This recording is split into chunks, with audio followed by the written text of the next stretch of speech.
Hola a todos, bienvenidos a mi canal, Tras la Huella by Re. Yo soy Regina y si os apasionan las historias crime, estáis en el lugar correcto. Cada viernes os traeré un nuevo caso, así que si no os lo queréis perder, suscribíos y dadme un like si os ha gustado el vídeo. Antes de adentrarnos en el caso de hoy, os quería avisar de que ya me podéis seguir por Instagram para estar al día de todo mi contenido. Podéis encontrarlo en la cajita de información. Hoy os voy a hablar de uno de los asesinos en serie más famosos de la historia, llamado por los medios de comunicación The Night Stalker, o lo que es lo mismo, Richard Ramírez. Un hombre que tuvo aterrorizada a toda la ciudad de Los Ángeles a mediados de los años 80. Nace el 29 de febrero de 1960 en El Paso, Texas. Sus padres son Julián y Mercedes Ramírez y era el último de 5 hijos. Sus hermanos eran Robert, Ruth, Joseph y Rubén. Sus padres eran inmigrantes mexicanos y eran muy trabajadores. El padre, de hecho, cuando vivía en México ejercía de policía, pero una vez que se fue a vivir a Estados Unidos, el único trabajo que encuentra es reparando las vías del tren, y dicen que era un hombre propenso a la violencia y a los ataques de ira. Era violento con su mujer y con los hijos. Mercedes, su madre, trabajaba en una fábrica de zapatos y estaba expuesta a varios tóxicos, pegamentos, humos y materiales usados en esta fábrica, porque por desgracia en aquella época las medidas de seguridad de las fábricas ni siquiera existían. A los trabajadores ni siquiera se les informaba de la peligrosidad de los tóxicos, ni les protegían ni nada. Por tanto, Mercedes estaba expuesta a estas sustancias tóxicas, incluso durante el periodo en el que estaba embarazada de Richard. Este dato es interesante porque hay mucha gente que piensa que la naturaleza y las acciones que comete cuando es adulto, muchos piensan que era por ese motivo. Hay gente que piensa que Richard tuviera dañado el cerebro por esas sustancias que inhalaba su madre en la fábrica mientras estaba embarazada. Una vez su madre en el trabajo se desmayó a causa de estas sustancias tóxicas y ya estaba embarazada de 4 meses de Richard. Esta es solo una teoría. Como sabemos, siempre intentamos encontrar una motivación, una explicación a los comportamientos de los serial killers. Y en cuanto respecta a Ramírez, esta podría ser una de las explicaciones. También sus hermanos nacen con problemas a causa de esta exposición de la madre a los humos tóxicos y de la exposición de los 2 padres a las radiaciones atómicas. Joseph, el mayor, había nacido con deformaciones óseas, mientras que los otros 2 hermanos tenían problemas comportamentales, aunque no se sabe muy bien cuáles. Cuando crece, Richard es un niño muy solitario. Tiene serias dificultades para socializar porque en el colegio sufría bullying. Esto suele ser común en los serial killers. Richard sufría bullying porque era muy delgado y las facciones de su cara parecían más las de una niña que las de un niño, por eso sus compañeros se metían con él. A pesar de todo esto, es un niño tranquilo, calmado y que se llevaba bien con todos los vecinos de la comunidad. Estaba muy ligado a su hermana Ruth, que siempre lo cuidaba porque sus padres no estaban presentes. Además del bullying, que es un elemento extremadamente común en muchos serial killers, Richard con tan solo 2 años recibió un golpe brutal en la cabeza. Parece que le cayó encima una cajonera y este no fue el único golpe en la cabeza de su vida, porque cuando tenía 5 años, mientras estaba en un columpio, se cayó y se dio un golpe en la cabeza, provocándole un traumatismo, y después de ese episodio sufrió ataques epilépticos y parece que con estas crisis epilépticas todavía se dio más golpes en la cabeza y algunos achacan que estos golpes modificaron su comportamiento. Pero eso es solo una teoría que a día de hoy no está contrastada. Volviendo a la historia, Richard crece, pero su situación familiar no mejora. Sus padres son unos padres ausentes y cuando están es aún peor porque el padre, Julian, es extremadamente violento, ya sea con él como con sus hermanos. Parece que su padre también había sido víctima de violencia por parte de su padre como de su abuelo, lo que no es muy sorprendente ya que muchos verdugos, a su vez, por desgracia, han sido también víctimas.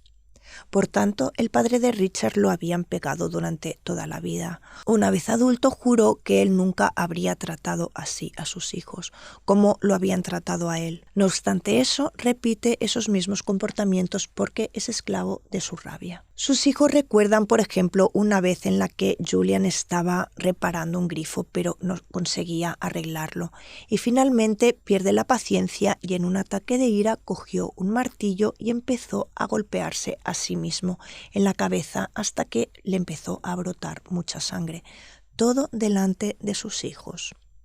Parece que este no es el único episodio en el que este hombre se desfoga contra sí mismo causándose heridas. Otras veces, de hecho, en un ataque de rabia se dio repetidas veces con la cabeza contra la pared, a veces incluso hasta perder el sentido. Luego decidió que prefería hacer daño a sus hijos que a su cabeza, y a partir de ahí empezó a ser violento con sus hijos. Los hijos de Julian sufren las consecuencias de este clima familiar tóxico. De hecho, a uno de los hermanos, Reuben, lo arrestan por haber robado un coche y se hace adicto a las drogas. En concreto, esnifaba pegamento. Otro hermano, Robert, desarrolla él también una dependencia a las drogas.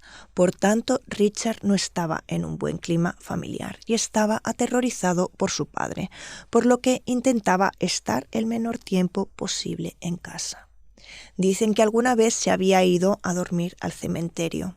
Esto hasta la edad de 12 años, cuando su primo Miguel, llamado Mike, vuelve de la guerra y Richard empieza a pasar todo el tiempo con él. Este es un punto de inflexión, de no retorno para Richard.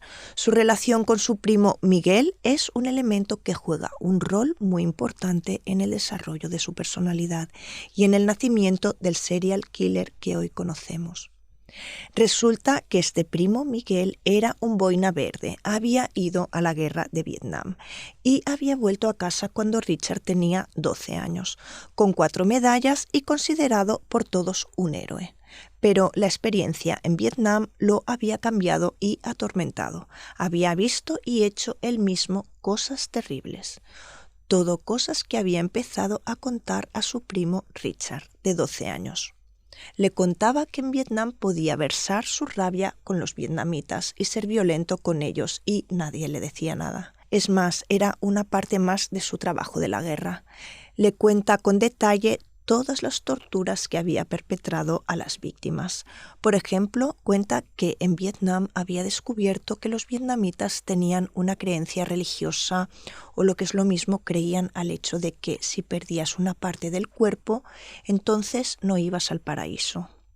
Sabiendo eso, se divertía mutilando cuantas más personas mejor. Así quedaban traumatizados. Otras de las violencias era el modo en el que había violado y mutilado muchas mujeres vietnamitas, y parece que mostrase también a Richard fotos Polaroid que les habían hecho mientras las violaba a esas pobres mujeres, antes y después de haberlas mutilado, y le muestra fotos en las que tenía en su mano cabezas que había cortado. Richard veía a Mike, a pesar de todo esto, como un tío guay, porque era su primo mayor, era un héroe de guerra. Por todo ello, Richard lo veía con adoración y pendía de su boca cualquier cosa que dijera. Richard tenía solo 12 o 13 años y digamos que empezaba a tener los primeros intereses sexuales, y parece que mientras su primo le contaba todo esto y le mostraba estas fotos, él y Richard parece que se excitaban. Por tanto, por desgracia, Richard, que está en una edad delicada, asocia la violencia, la muerte y las mutilaciones al sexo. Y como si esto no bastara, poco tiempo después, con 13 años, el 4 de mayo de 1973, asiste a un evento traumático, porque un día estaba en compañía de su primo en su casa. Su primo Mike empieza a pelearse con su mujer ferozmente, y en cierto momento coge una pistola y le dispara en la cabeza, matándola. Todo delante de Richard. No está claro si fue un error, si era intención de su primo matar a su mujer o si el disparo se produjo por error. El hecho es que arrestan a Mike y al final lo absuelven por enfermedad mental. Así que Richard, que a este punto tiene 13 años, está aprendiendo que los hombres pueden ser violentos sin pagar las consecuencias. Después de este hecho, Richard empieza su lenta pero inexorable evolución. Empieza a no ir al colegio, empieza a drogarse y un verano decide ir a California, a Los Ángeles, a casa de su hermano Rubén, que se había mudado allí. Y como hemos visto antes, Rubén también se drogaba. Su hermano también le enseña a ir con prostitutas e introduce a Richard en este mundo. Y además, otra cosa que le enseña a su hermano, que debía tener ya 14 o 15 años, es que le enseña a saquear apartamentos. Rubén lo hacía ya de hacía tiempo para sobrevivir porque tenía muchas dependencias, necesitaba dinero, así que enseña a Richard todas las técnicas para entrar en casas ajenas. Y como veremos, todas estas cosas que Richard había aprendido de los hombres de los que había estado rodeado desde pequeño, volverán más adelante. También como buen serial que se respete, había descubierto que le gustaba hacer daño a los animales y por supuesto esto no podía faltar. Solía ir a cazar con su familia y de allí se había dado cuenta que le gustaba hacer daño a los animales. Richard transforma todas estas vivencias en un tesoro y trozo por trozo, como un puzzle, crearán al monstruo. Cuando vuelve a casa en Texas, Richard vuelve al mismo ambiente familiar tóxico de siempre. Su padre es siempre violento y por esto decide irse a vivir con su hermana Ruth, la hermana que siempre se había preocupado por él, con la que Richard había tenido siempre buena relación. Parece ser que esta era la única persona positiva en su vida, pero por desgracia esta única pequeña luz no le sirve de mucho, porque Ruth también estaba acompañada de una presencia negativa. El enésimo hombre negativo que influye en modo devastador a Richard. El marido de Ruth, un hombre llamado Roberto. Este hombre estaba obsesionado con el sexo y era un ser cuanto menos inquietante, porque en su tiempo libre este hombre se iba a espiar a las mujeres por las ventanas, cuando iban al baño, cuando se cambiaban, cuando se duchaban, y este hobby también se lo enseña a Richard. A este chico, las figuras adultas, en lugar de enseñarle matemáticas, historia, literatura, le enseñaban solo a entrar en casas ajenas y a espiar a mujeres por las ventanas. Por tanto, Richard y su cuñado se dedican a esta nueva actividad juntos y de hecho de vez en cuando les acompañaba también el primo Mike, del que hemos hablado antes, que después de que lo absolvieran había tenido que pasar por el psiquiátrico. Una vez sale, acompaña a Roberto y Richard a hacer los mirones, hasta que un día la hermana de Richard los pilla y les regaña, pero no sirve de nada porque Richard ya no puede evitarlo y sigue espiando a las mujeres, incluso solo, sin Roberto. Desde ese momento empieza un periodo de experimentación para Richard. Experimenta con nuevas sustancias, empieza a usar LSD, experimenta con la música, empieza a escuchar el heavy metal y empieza a experimentar con la religión. De hecho, participa con algún encuentro de los testimonios de Jehová, pero parece que no le convencen mucho porque de los testimonios de Jehová pasa al satanismo. De adolescente va todavía al colegio, más o menos en el tiempo libre encuentra un trabajo de media jornada en un Holiday Inn, en un hotel, y por desgracia en este momento empieza a cometer sus primeros crímenes. O mejor dicho, sus crímenes de este momento en adelante se agravarán un poco más. Empieza entrando de escondidas a las habitaciones de los huéspedes del hotel usando su password. Richard entra en las habitaciones y al principio les roba, les quita cosas de valor, etc. Luego intenta abusar de 2 niños muy pequeños en el ascensor del hotel e intenta su primera violación. Un día, con su password, abre una habitación del hotel donde se había registrado una pareja, pero ese momento dentro solo estaba la mujer. Richard la agrede e intenta pero por suerte el marido vuelve en ese momento, consiguiendo salvarla y darle unos cuantos golpes y consiguen echarlo de la habitación. La pareja lo denuncia, pero como eran dos turistas que no vivían en Texas, tenían que ir a Texas para cualquier juicio o testimonio, así que deciden dejarlo estar, por lo que las acusaciones contra Richard caen. Y tal y como había sido para su padre, para su primo y para su cuñado, las acciones de Richard siguen impunes. Richard no paga las consecuencias de lo que había hecho. Con 15 años, Richard deja de ir al colegio definitivamente y con 22 años, en 1982, se va a California. Hay muy poca información de él desde los 15 a los 22 años. Se sabe solo que en ese periodo, con 18 años, lo arrestan por primera vez por haber robado un coche en Pasadena en 1978 y luego de nuevo en Los Ángeles en 1984. En California vive en Los Ángeles y San Francisco, donde le parece, duerme donde puede y consigue dinero para vivir y para costearse sus dependencias robando y poniendo en acto todas las enseñanzas que su hermano le había pasado sobre cómo robar en apartamentos. Por tanto, comete estos reatos menores que, como os he dicho antes, se agravarán siempre más, porque en abril de 1984 Richard Ramírez cometerá su primer homicidio. Pero resulta que este primer homicidio durante muchos años no se lo han atribuido a él. Han descubierto que era él gracias al ADN en 2009. Por tanto, 25 años después y por desgracia, amigos, su primera víctima es una niña de solo 9 años, llamada Mei Leung, que estaba en un hotel residencial en el que vivía Richard Ramírez. Y el 10 de abril de 1984, esta niña estaba en su habitación con su hermano de 8 años. Y allí, delante del hotel, buscaban un billete de $1 que habían perdido. Richard se acerca a la niña y le dijo de ir con él al sótano del hotel porque juraba que había visto allí su billete. Una vez allí, por desgracia, Richard la agrede, la pega brutalmente, la estrangula y luego antes de matarla brutalmente apuñalándola con un cuchillo. Como si no bastara, había cogido el cuerpo sin ropa y lo colgó a un tubo del sótano usando su camiseta. Encontraron a Mei en el sótano del hotel, pero durante muchos años este caso quedó sin resolver hasta 2009. Su segundo delito ocurre el 28 de junio de 1984 y la víctima es Jenny Winkle, una mujer de 79 años que vivía en un apartamento en la planta baja. Era verano y en Los Ángeles hacía calor, mucho calor. Por tanto, la mujer tenía las ventanas abiertas para conseguir dormir mejor.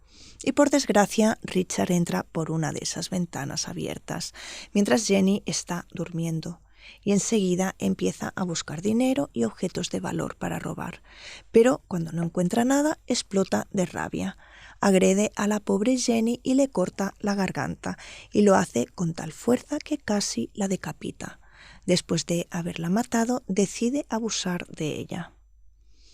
El cuerpo sin vida de Jenny lo encuentra la mañana siguiente su hijo, que vivía en la planta de arriba.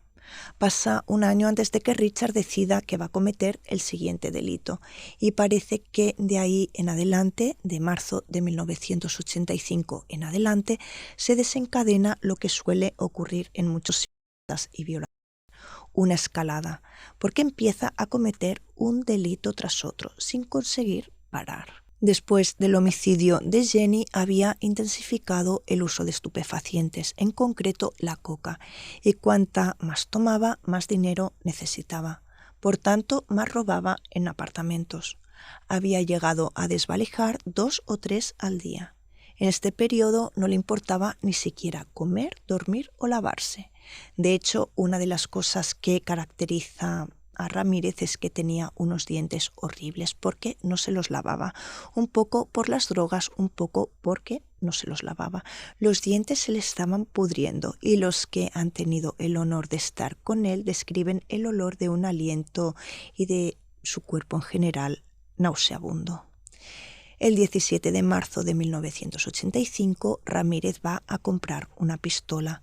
Roba un coche de una estación de servicio mientras el propietario estaba pagando la gasolina y empieza a conducir con la finalidad de encontrar una víctima, encontrar a alguien a quien matar.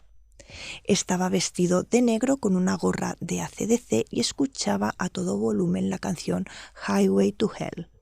Richard finalmente encuentra a su próxima víctima en la autopista. Se llamaba María Hernández y estaba conduciendo hacia casa después de haber estado cenando con su novio. Richard la sigue hasta casa y espera a que aparque el coche en el garaje, y mientras está cerrando el garaje, Richard consigue rápidamente meterse antes de que se cierre la puerta. Coge a María y le apunta la pistola a la cabeza. A este punto, María, como instinto, se gira hacia Ramírez y lo ve. Ve la pistola delante de su cara y como instinto se cubre la cara con las manos para protegerse, y en ese momento Richard le dispara. El milagro es que ella aún llevaba las llaves y, haciendo ese gesto de llevarse las manos a la cara, había conseguido parar el golpe.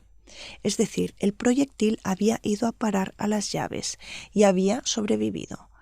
Pero esto sucedió tan rápido que Richard no se dio cuenta, y María inteligentemente se había tirado por el suelo haciéndose la muerta, y de esa manera sobrevivió. Por desgracia, María vivía con una compañera de piso que no tuvo tanta suerte. Su nombre era Dale Okazaki, de 34 años, y se encontraba en casa en el momento en el que Richard había disparado contra su amiga. Dale, que oyó el disparo, se asustó y cuando vio a Ramírez entrar en casa se escondió detrás de la encimera de la cocina, pero por desgracia él la vio y decidió quedarse inmóvil y en silencio, seguro antes o después de que la chica se iba a mover, y por desgracia así sucede. Dale, como ya no le ve, sale lentamente de detrás de la encimera para ver si se había ido, pero inmediatamente Richard la dispara directamente en la frente. Sucesivamente, Richard había salido de la casa y allí había encontrado a María Hernández, que mientras tanto se había levantado para pedir ayuda. Richard está confundido porque estaba convencido de haberla matado, pero decide subir a su coche dejando a sus espaldas a su primera testigo. Richard, a bordo del coche robado, empieza a conducir por la autopista en busca de otra víctima. Había apenas matado a una persona, de hecho había casi matado a dos, pero no le bastaba. Quería otra y la encuentra, de nuevo en esa misma autopista. Verónica Yu, una chica de origen taiwanés y que está conduciendo hacia casa. Richard empieza a seguirla como había hecho con María Hernández, pero esta vez Verónica se da cuenta de que el coche de detrás le está siguiendo y entonces para el coche en seco y comienza a seguirlo ella. Mientras tanto, mira alrededor para ver si encuentra un coche de policía, pero no lo encuentra. En un cierto momento se paran los dos en un semáforo en rojo y en ese momento él baja del coche y se acerca a la mujer, que lo mira y le empieza a gritar y le pregunta por qué le está siguiendo. En un principio él le dice que no la está siguiendo, que él pensaba que la conocía pero que se había equivocado. Ella sigue gritándole que le está mintiendo, que ella veía que sí, que le estaba siguiendo. Así que Richard la coge por los hombros y la tira hacia él, intentando sacarla fuera del coche, pero no lo consigue. Entonces abre la puerta y se mete en el coche, saca la pistola y le dispara 2 veces. Verónica consigue salir del coche e intenta correr, pero Richard le vuelve a disparar matándola. El 16 de marzo, Ramírez siente de nuevo la sed de matar y, como siempre, roba un coche y empieza a conducir sin rumbo buscando una nueva víctima. Se le ocurre una casa que había desvalijado hacía un tiempo y recuerda que era grande y lujosa y que debía estar llena de dinero, así que decide ir allí. En esa casa vivían una pareja de jubilados, Vincent y Maxime Zanzara. Vivían en Whittier Boulevard, que era una zona de Los Ángeles. Ramírez consigue abrir una ventana de la casa y una vez dentro se dirige al salón donde estaba Vincent dormido delante de la tele. Una vez allí saca la pistola y le dispara en la oreja. Evidentemente se despierta e intenta defenderse, pero Ramírez le vuelve a disparar directamente a la cabeza y lo mata. Luego va a la habitación y allí estaba Maxim, que se había despertado a causa de los fuertes ruidos. Richard le grita para que le diga dónde está todo el dinero y las joyas y le dice que no le mire a la cara. La había cogido y atado manos y pies y mientras tanto había desvalijado toda la casa, buscando objetos de valor, y mientras Richard estaba buscando de espaldas a Maxim, ésta consigue desatarse y consigue coger el fusil de su marido que tenía debajo de la cama y enseguida le apunta. Richard se gira hacia ella y la ve mientras le apuntaba. Él va hacia su pistola, pero al mismo tiempo Maxim aprieta el gatillo y no pasa nada, porque el fusil estaba vacío. Ahora toda la rabia del mundo está en Ramírez, que dispara 3 veces a la mujer y después empieza a pegarla y a insultarla. Luego va a la cocina, coge un cuchillo y le quita los ojos. Le extrae los ojos de las órbitas y los mete en un portajoyas y se los mete en el bolsillo. Como si no fuera suficiente, la golpea más e intenta abusar de ella, pero no lo consigue a causa de la indignación. Estaba tan indignado de que esta mujer hubiera intentado matarlo que no lo consigue y se va. Conduce hasta Hollywood, donde abandona el coche que había robado y sube a un autobús y vuelve al hotel donde estaba viviendo en ese momento. ¿Sabéis qué hotel era? El famoso Cecil Hotel, del que os quiero hablar en un próximo vídeo. Pero ya os adelanto, para los que no lo sepáis, que es un hotel que ha hospedado a verdaderos delincuentes. Casi 3 semanas después, el 14 de abril de 1985, Richard, a eso de las 3 de la mañana, roba otro coche y conduce a casa de William Doyle, de 66 años, y su mujer Lillian, de 56, los dos jubilados. Esta pareja tenía en mente hacer un viaje, dar la vuelta al país, porque a William le había dado un infarto hacía algún año y a Lillian le había dado un ictus que la había dejado en silla de ruedas. Los dos se habían dado cuenta que la vida era breve y querían hacer ese viaje antes de que fuera tarde.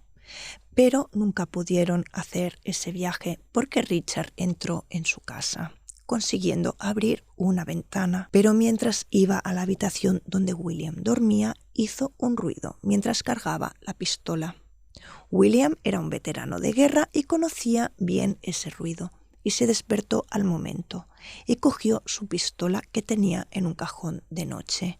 Pero antes de conseguir usarla, Richard le disparó dándole en toda la cara. William estaba gravemente herido, no conseguía empuñar el arma y Ramírez empezó a pegarlo haciéndole perder la conciencia. Lillian, mientras tanto, se había despertado y había oído todo lo que el monstruo le había hecho a su marido, pero por desgracia, a causa del ictus que había tenido, tenía la movilidad reducida, no podía caminar y no podía tampoco gritar, conseguía a duras penas hablar. Ramírez llega hasta ella, le da una bofetada y le dice que si grita le iba a matar, y luego le pone una especie de esposas en las muñecas. Luego la agrede sexualmente. Una vez acaba, coge todos los objetos de valor que encuentra en la casa y se va. William, mientras tanto, había recuperado la conciencia y no obstante estaba gravemente herido, se arrastró hacia la habitación, vio todo lo que este hombre le había hecho a su mujer. Consigue llamar al 911, pero morirá alguna hora después en el hospital. Su mujer consigue sobrevivir. El 29 de mayo de 1985, en el mismo modo, siempre vestido de negro, en Los Ángeles, entra en el apartamento de 2 mujeres, Mabel Bell, de 83 años, y su hermana, una mujer inválida llamada Florence Lang, aunque todos la llamaban Natty. Vivían en Monrovia, que era un lugar aislado a 30 kilómetros de Los Ángeles, pero que formaba parte de la ciudad. Era como un pueblecito donde todos se conocen y donde nunca pasa nada. Mabel, de hecho, dejaba siempre la puerta abierta por la noche. Esa noche, a eso de las 11:40, Richard llega a bordo de su enésimo coche robado y entra a casa de las 2 mujeres que dormían profundamente. Richard se dirige a la cocina y, como no encuentra un cuchillo suficientemente afilado, opta por un gran martillo. Con este martillo se dirige a la habitación de Natty y empieza a golpearla brutalmente en la cabeza. El ataque ha sido tan violento que el reloj que estaba colgado en la pared se cae, y Richard, cuando sale de la habitación de Natty para ir a la de Mabel sin darse cuenta, pisa el reloj, dejando encima una huella de zapatilla llena de sangre. Una vez entra en la habitación de Mabel, la despierta gritándole que eso que estaba haciendo y lo que iba a hacer lo hacía en nombre de Satanás. Le pregunta dónde tenía todo el dinero y enseguida le empieza a pegar en la cabeza con el martillo. Mabel estaba prácticamente inconsciente, pero por puro placer sádico, Ramírez coge los cables eléctricos y le empieza a dar descargas. Después de haber cogido todos los objetos de valor que había encontrado, vuelve a la habitación de Natty y la agrede sexualmente y dibuja en uno de sus muslos un pentáculo, la estrella con 5 puntas, y también dibuja una en la pared en la habitación de Mabel y otra en la de Natty para enseñar al mundo que era un siervo de Satanás, y después de eso se va. El 30 de mayo, al día siguiente, entra en una casa de una mujer de 41 años llamada Carol Kyle, que está sola con su hijo de 11 años. Richard la coge y la lleva a la habitación de su hijo Mark y los ata juntos. Luego desvalija la casa buscando objetos de valor que no encuentra, por lo que coge a Carol por los pelos y la lleva a su habitación y le pregunta dónde está el dinero y las joyas. Ella responde que no tiene nada de valor, lo único de valor que tenía era su anillo de compromiso que le da. Richard ata a Carol en la cama y la muchas veces, gritándole que no le mire a la cara.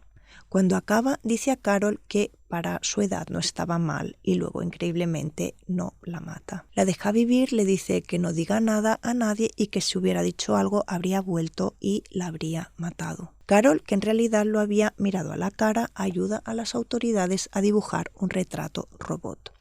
Había mirado a la cara al monstruo del que todos hablaban y que ya se había ganado el nombre de The Night Stalker, el acosador nocturno. Pero Carol no está contenta con este dibujo y cuenta que por mucho que lo describiera, el hombre no conseguía dibujarlo correctamente. En este periodo hay un pico increíble de venta de armas de perros policía y de sistemas de seguridad para las casas. La gente hacía cola en las armerías porque estaban todos aterrorizados. Después de unos días sucede algo muy importante en este caso. Ramírez, como siempre, buscaba una casa en la que entrar. La encuentra, prueba a entrar, pero no lo consigue.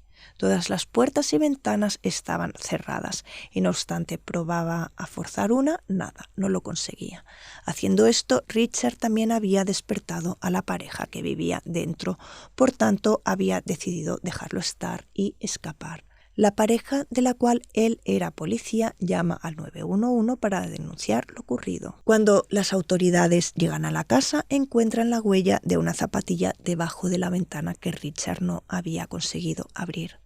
Esta huella era perfecta, era clarísima y era una prueba muy importante. Era la huella de una zapatilla de una marca que se llama Avia, que tenían una suela especial, inconfundibles, y que no eran zapatillas muy comunes. La misma huella además se había encontrado en la casa de los Zazzara y en casa de las 2 mujeres ancianas. Esa era la prueba que conectaba todos los casos entre sí.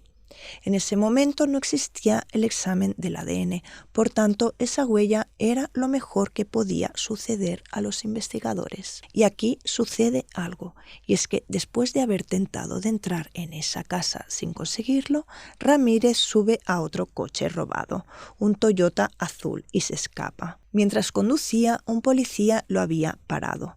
Lo divertido era que, mientras el policía paraba a Ramírez para un control rutinario, a este agente le llega la llamada de la central que lo avisa de la tentada irrupción en la casa de Richard.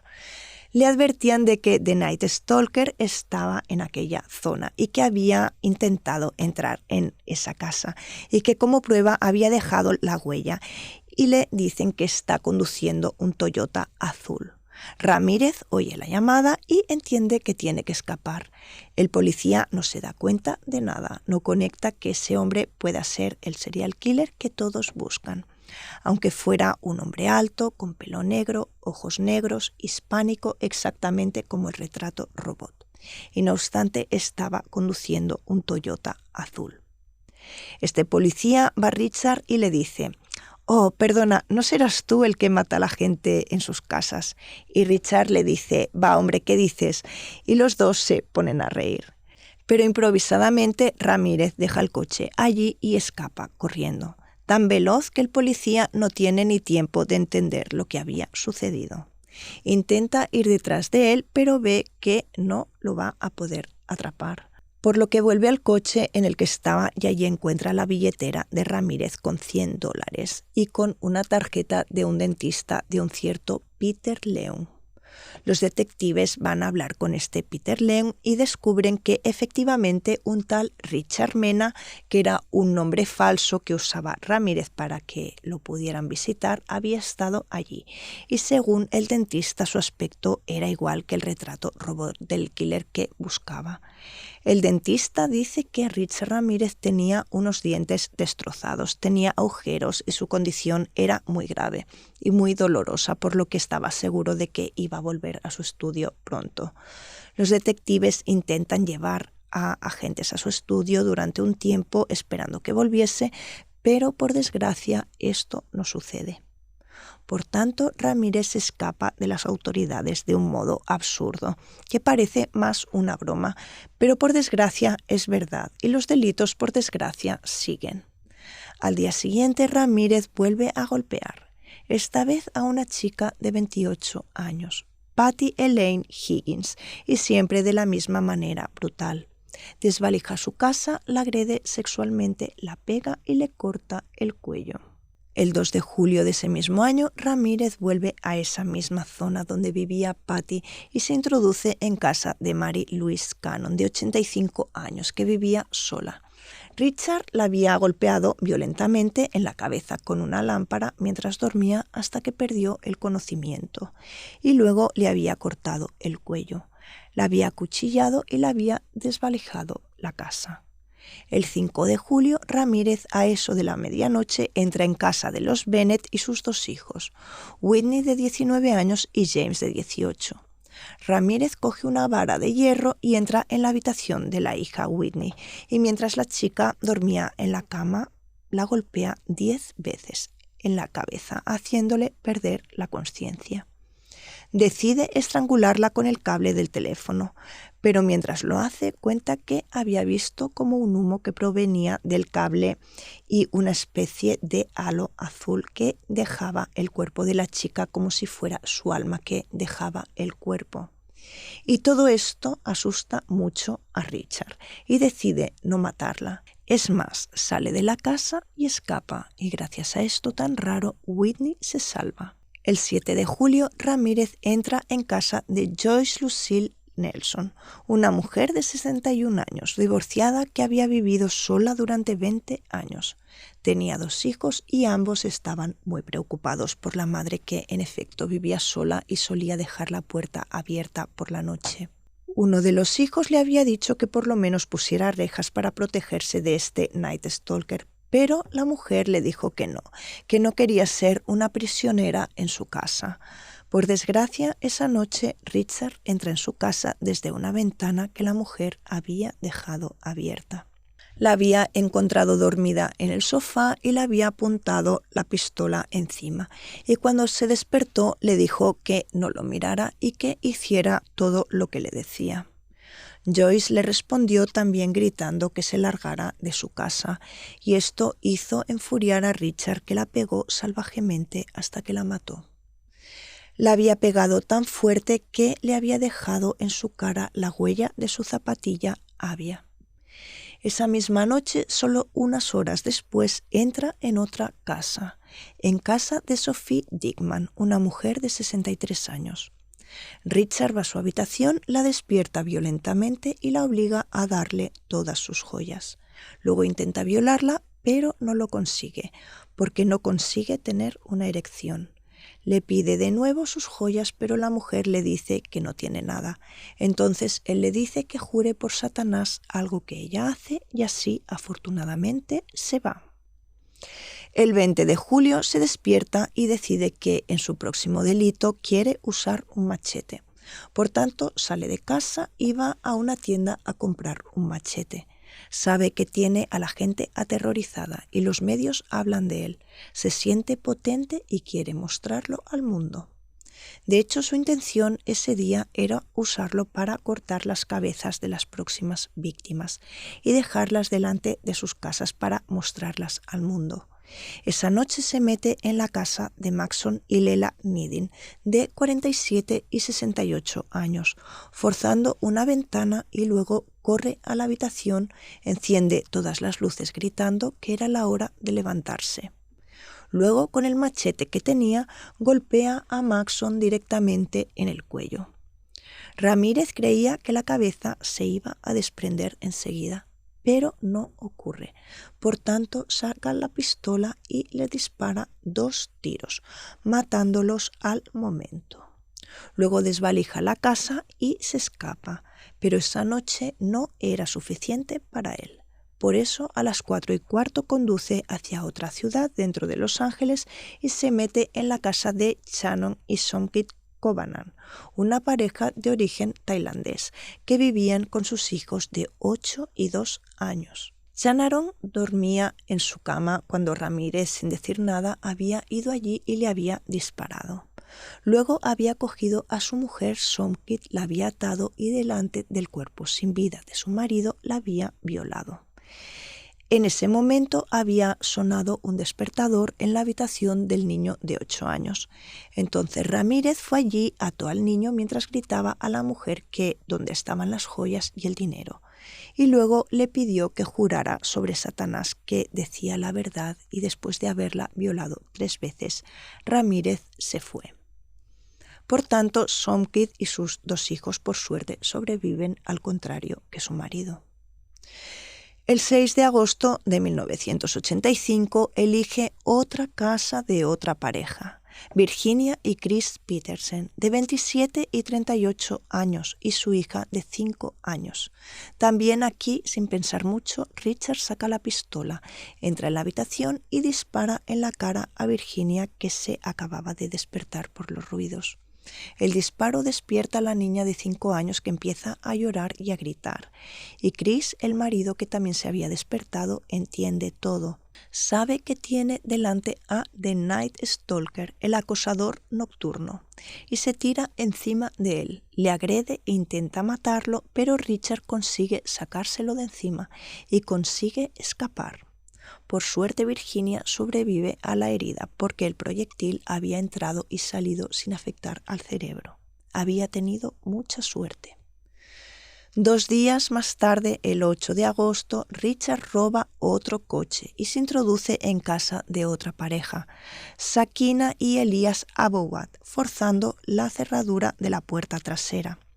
Exactamente como las otras veces, saca enseguida la pistola, se acerca a la cama donde dormían y dispara directamente al marido, que muere al instante. Luego empieza a pegar salvajemente a la mujer, Sakina, pidiéndole, como siempre, dónde estaban los objetos de valor y haciéndola jurar sobre Satanás.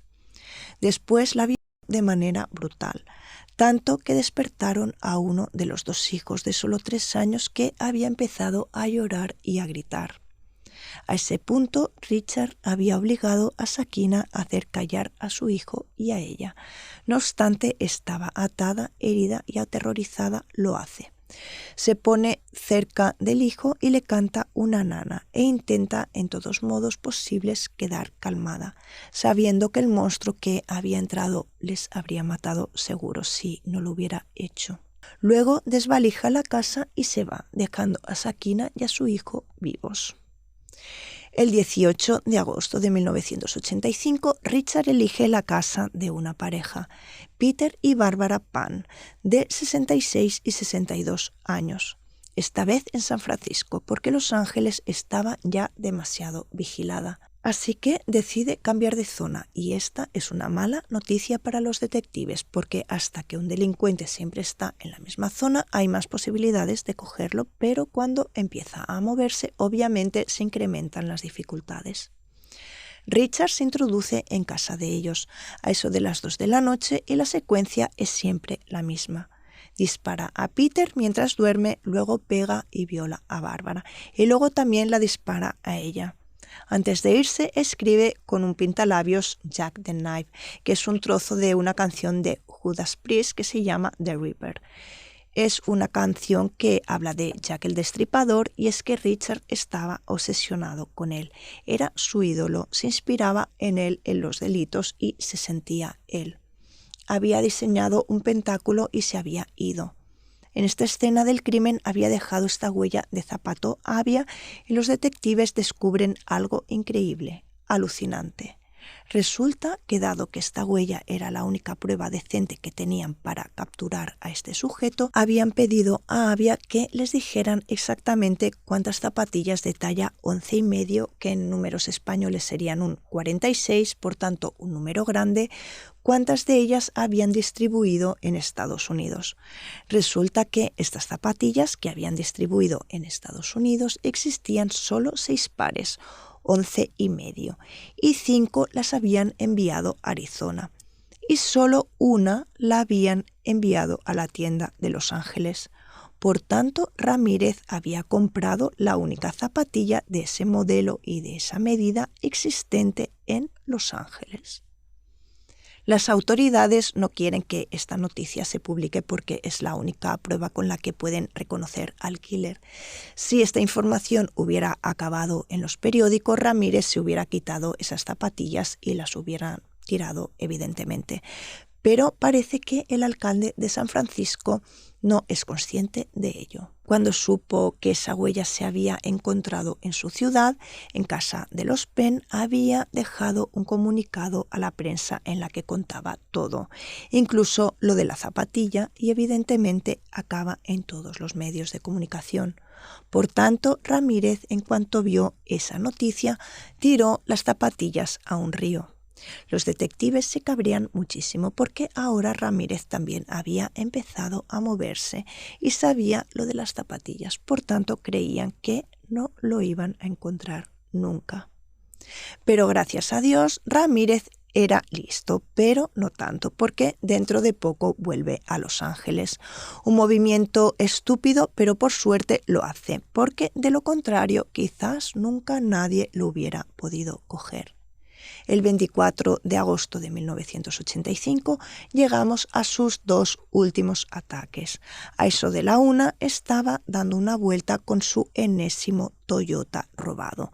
Sí, siempre robaba Toyota. No sé por qué, quizás era un coche fácil de robar. A eso de la 1 andaba con este Toyota naranja en la zona de Orange County, con las luces apagadas e iba muy lento por esas calles residenciales, cuando de repente algo pasa. Un chico de 13 años llamado James Romero, que se encontraba por la calle cerca de su casa, que estaba arreglando su moto, nota el coche de Richard. Es decir, nota ese coche naranja raro, sin luces, que va despacio y nota que era una cosa fuera de lo normal y se queda con una sensación rara. A cierto punto, Ramírez encuentra la casa, escoge una casa, la de Bill Scars y su novia Carol Smith, de 27 años. Se mete en su casa mientras duermen, saca la pistola y dispara a la cabeza a Bill 3 veces, matándolo. Su novia estaba a su lado, aterrorizada, y en ese momento Richard la mira y le dice: ¿sabes quién soy? Yo soy el acosador nocturno. De nuevo la hace jurar sobre Satanás, desvalija la casa, la viola y antes de irse la mira y le dice: diles que The Night Stalker ha estado aquí. Cuando se iba en el coche, Richard hace algo que no hacía nunca. Él siempre llevaba guantes para no dejar huellas, pero esta vez los guantes se los quita porque hacía mucho calor y porque se estaba confiando. Era presuntuoso, se sentía intocable, el rey del mundo, como si nadie le hubiese pillado. Antes de abandonar el coche, lo limpia para limpiar las huellas, pero se olvida de una. Mientras tanto, James Romero, que se había quedado con esa sensación rara, llama a la policía denunciando el hecho, diciendo que, según él, ese podía ser The Night Stalker. Describe bien el coche y reporta las 3 primeras cifras de la matrícula, que eran las únicas que recordaba. El 28 de agosto de 1985 encuentran el Toyota abandonado, lo analizan y encuentran la huella que el killer había dejado y finalmente consiguen identificar a The Night Stalker. Consiguen llegar a un nombre porque obviamente Ramírez tenía antecedentes. Por fin tenía un nombre, un apellido y una cara. Su cara se ve en todos los periódicos, en todos sitios, en cualquier televisión. Todo el mundo habla de él. Su cara estaba por todas partes. La policía deja un comunicado hablándole directamente a él. Se refieren a Ramírez diciéndole: ahora sabemos quién eres y dentro de poco lo sabrá todo el mundo. No habrá ningún lugar donde puedas esconderte. El 30 de agosto de 1985 es un día muy importante. Es importante saber que Richard todavía no sabe que lo han identificado porque la noticia es fresca de esa mañana y claramente no existían las redes sociales y quizá precisamente no había mirado la televisión ni había ido a ningún kiosco. Por tanto, esto es importantísimo. El día antes había decidido ir a ver a su hermano Robert a Tucson, Arizona.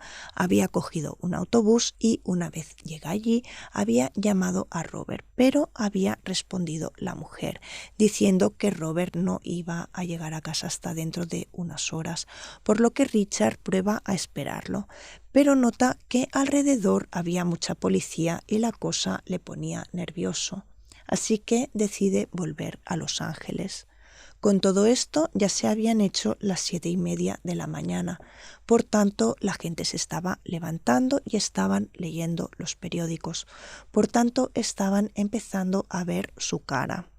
Llegado a Los Ángeles, Richard se para a tomar un café y de repente empieza a ver a señoras que le señalan aterrorizadas. Él no entiende el motivo, pero los ojos le van a parar al stand de los periódicos.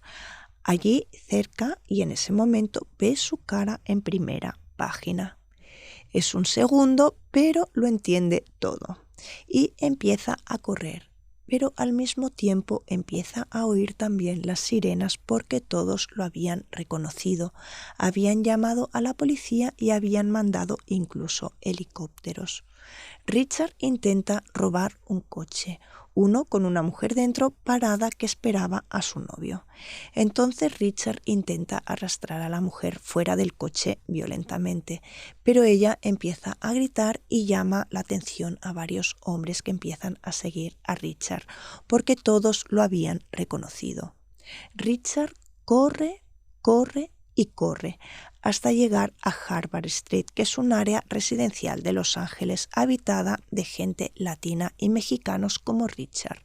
En el momento en que se había sabido que The Night Stalker era mexicano, había habido mucho barullo en la comunidad latina, porque en América siempre ha habido mucho racismo y en esos años todavía más. Así que la comunidad latina ya luchaba para tener los mismos derechos y para no ser discriminados, y ahora llegaba este monstruo que era mexicano a hacerles la vida más difícil. Por tanto, en aquella zona la gente lo odiaba de manera especial. Richard, siempre corriendo como un loco, encuentra otro coche, un Mustang rojo que intentaba robar.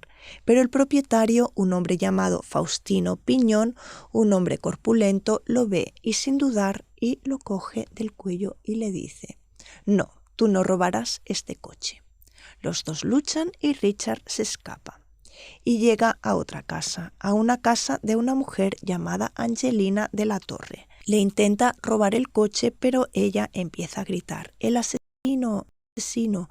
El marido de Angelina la oye, corre hacia ella y ve a Ramírez, al que también reconoce enseguida. Por tanto, sin pensar mucho, coge una vara de hierro, corre hacia Richard y se la tira en la cabeza.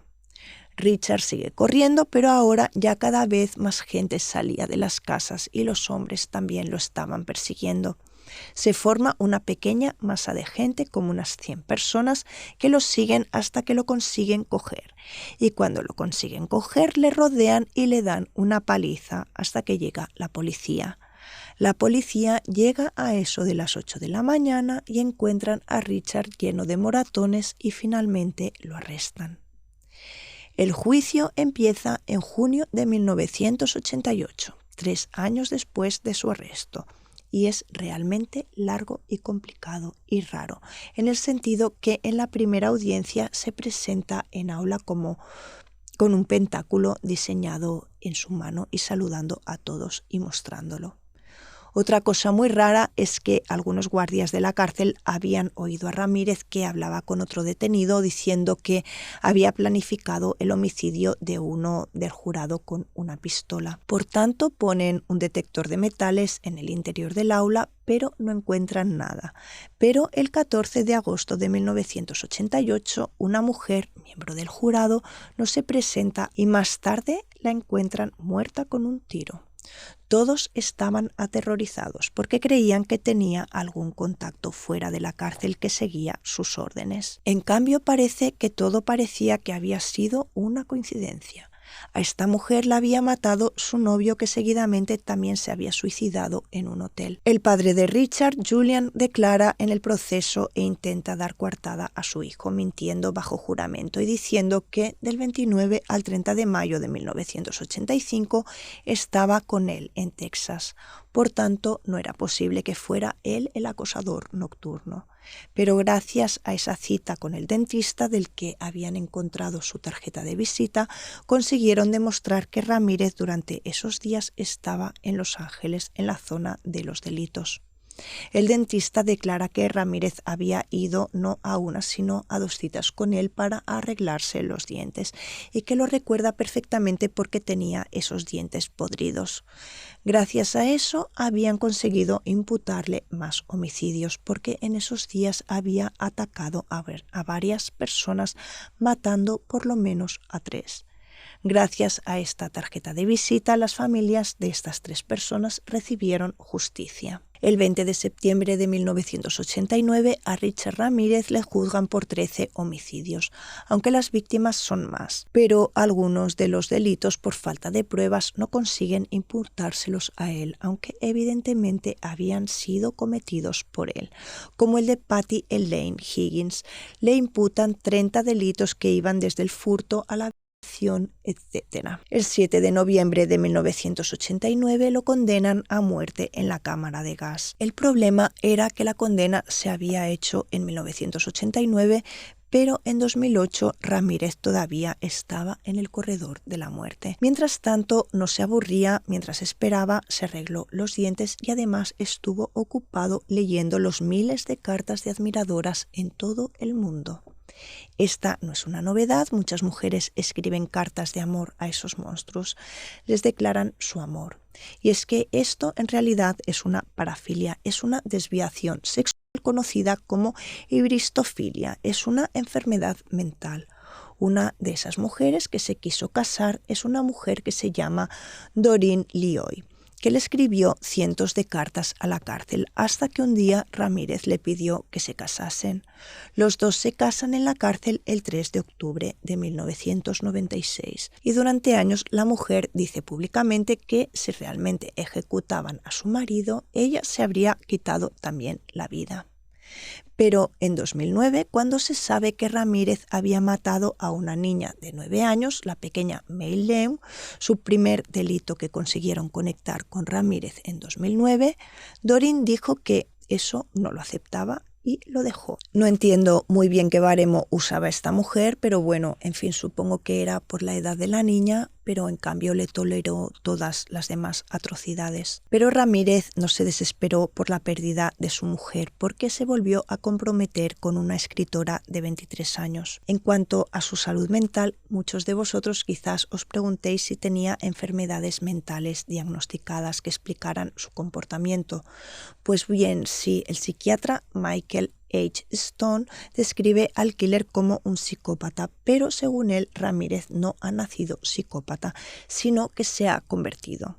Ha sido una víctima del ambiente en el que ha crecido y lo ha formado. Tenía también trastorno esquizoide de la personalidad, que le impedía probar empatía por el sufrimiento de las víctimas, y también el mismo psiquiatra dice que los golpes en la cabeza que le habían dado y que le habían dejado inconsciente y que había recibido antes de los 6 años causaron su epilepsia y su fuerte agresividad y su hipersexualidad. En fin, amigos, el 7 de junio de 2013, Richard Ramírez muere en un hospital de California por un linfoma y parece que también tenía una hepatitis C crónica y era dependiente de sustancias fuertes que siguió consumiendo incluso en la cárcel. Y esta es toda la información que tengo sobre el caso. Yo me despido, no sin antes preguntaros qué pensáis sobre este tremendo caso. ¿Lo conocíais? Por favor, decídmelo en comentarios, estaré más que feliz de leeros. Hasta la semana que viene con más historias crime.